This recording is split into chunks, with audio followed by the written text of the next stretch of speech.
मानव सभ्यता के इतिहास में प्रेम सबसे रहस्यमय, सबसे सुंदर और साथ ही सबसे जटिल अनुभव रहा है। हर युग में प्रेम ने मनुष्य को चुनौती दी है, क्योंकि प्रेम स्वतंत्रता चाहता है, जबकि समाज व्यवस्था चाहता है। जब प्रेम विवाह का रूप लेता है, तो वह दो व्यक्तियों की आत्मा का मिलन नहीं, बल्कि दो संस्कृतियों, दो पारिवारिक मान्यताओं और दो अहंकारों का भी टकराव बन जाता है। ओशो कहते हैं, प्रेम तो स्वाभाविक है, लेकिन विवाह समाज की संस्था है। जब तुम प्रेम को संस्था में बांध देते हो, तब वह मरने लगता है।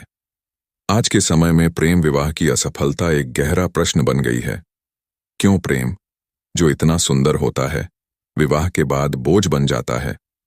क्यों वही प्रेमी जो एक दूसरे के लिए मर मिटने को तैयार रहते हैं, कुछ वर्षों बाद एक दूसरे से ऊब जाते हैं? इसी प्रश्न का उत्तर हम ओशो की दृष्टि से, ओशो के अनुसार प्रेम का स्वभाव, ओशो के अनुसार प्रेम किसी प्रयोजन का साधन नहीं है। प्रेम कोई व्यापार नहीं, कोई सौदा नहीं। वे कहते हैं, जहां प्रयोजन होता है वहां प्रेम नहीं होता। प्रेम तो अस्तित्व की खुशबू है, जो बिना कारण बहती है। ओशो मानते हैं कि प्रेम का अर्थ है देना, बिना यह अपेक्षा किए कि बदले में क्या मिलेगा। लेकिन आधुनिक युग का प्रेम अक्सर अपेक्षाओं से भरा होता है। प्रेमी यह सोचता है कि तुम मुझे खुश करोगे, तुम मुझे पूर्ण करोगी। और यही गलती है, क्योंकि कोई भी मनुष्य दूसरे को पूर्ण नहीं कर सकता। प्रेम तब तक सुंदर है जब तक वह स्वतंत्र है। जैसे ही उसमें अधिकार, स्वामित्व, नियंत्रण आता है, वह मर जाता है। विवाह प्रेम का बंधन या सुरक्षा? ओशो कहते हैं कि विवाह समाज की एक व्यवस्था है, जो असुरक्षा के भय से उत्पन्न हुई है। मनुष्य प्रेम में तो उतरता है, लेकिन मन की गहराई में उसे डर रहता है कि यह प्रेम स्थायी रहेगा या नहीं। इस डर से वह विवाह का सहारा लेता है। विवाह प्रेम की कब्रगाह है, क्योंकि जहां कानून आता है वहां प्रेम मर जाता है। विवाह का अर्थ है दो लोगों के बीच अनुबंध, और प्रेम का अर्थ है दो आत्माओं के बीच प्रवाह। जब अनुबंध प्रेम पर भारी पड़ता है, तब प्रेम मुरझा जाता है। ओशो कहते हैं, अगर प्रेम जिंदा है तो विवाह की कोई जरूरत नहीं, और अगर प्रेम मर चुका है तो विवाह उसे जीवित नहीं रख सकता। प्रेम विवाह और सामाजिक दबाव। भारत जैसे समाज में प्रेम विवाह केवल दो व्यक्तियों का निर्णय नहीं होता, यह पूरे समाज की परंपराओं को चुनौती देता है। प्रेम विवाह करने वाला व्यक्ति न केवल परिवार से, बल्कि समाज की अपेक्षाओं से भी लड़ता है। शुरू में यह संघर्ष रोमांचक लगता है, हम दोनों सबके खिलाफ हैं। लेकिन विवाह के बाद वही ऊर्जा धीरे धीरे बुझने लगती है। अब लड़ाई बाहर से हटकर भीतर शुरू हो जाती है। अब तुम क्यों नहीं समझते, अब तुम वैसे क्यों नहीं हो? शो कहते हैं, जब प्रेम समाज की अवज्ञा करता है, तब उसमें विद्रोह की गंध होती है। लेकिन वह विद्रोह टिक नहीं पाता अगर चेतना नहीं जागी।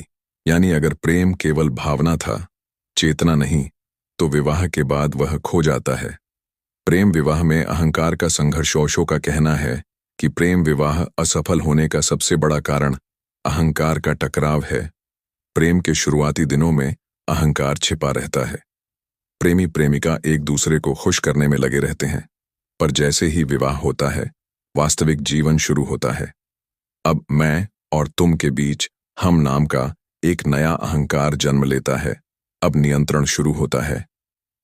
तुम ऐसे रहो, वैसे मत बोलो, मेरे हिसाब से चलो। ओशो कहते हैं, जहां अहंकार है वहां प्रेम नहीं रह सकता।